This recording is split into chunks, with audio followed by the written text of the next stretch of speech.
आज ऐतिहासिक कटक बारवाटी स्टाडियम नवीकरण तथा रूपांतरण घोषणा करिवे मुख्यमंत्री नवीन पट्टनायक। मुख्यमंत्री नवीन पट्टनायक वर्चुअल माध्यम यार घोषणा करिवे। एहा सह 30 जिला 41 क्रिकेट एकाडेमी को मध्य उद्घाटन करिवे मुख्यमंत्री।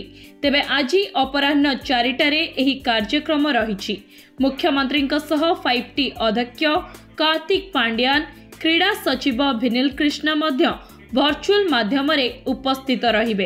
अपराह्न 4टारू राति 9टा पर्यंत बारवाटी स्टाडियम रे सांस्कृतिक कार्यक्रम परिवेषण कराजिबार मध्य कार्यक्रम रहिछि। बॉलीवुड कंठशिल्पी नेहा कक्कर ग्रुप संगीत परिवेषण करिवे। सेहीपरि ओडिशार कलाकार पक्षरु रंगारंग कार्यक्रम परिवेषण कराजिबो।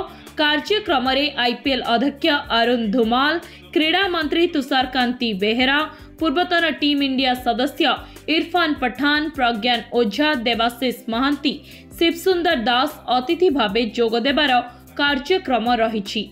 तृणमूल स्तररू क्रिकेट खेलाड़ी सृष्टि करिबा एही 41टी नूतन एकाडेमी काम रहिबो बोली सूचना दैछंती OCA संपादक संजय कुमार बेहेरा।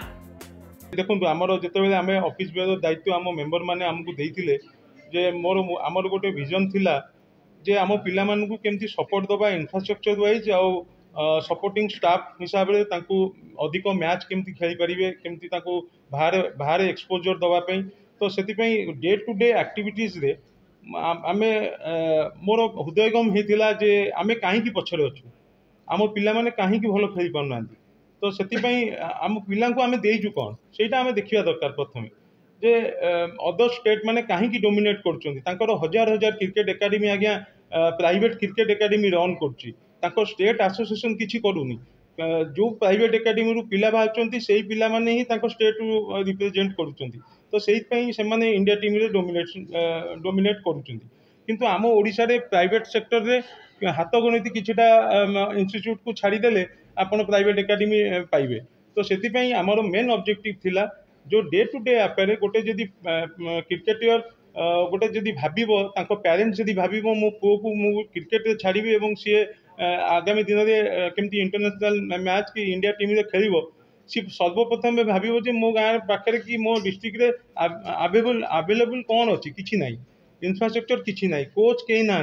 तो सी भावे जे कटक भुवनेश्वर रहिले ही मु क्रिकेट खेल पारि। कटक विश्वजीत नायक का रिपोर्ट, धरित्री लाइव।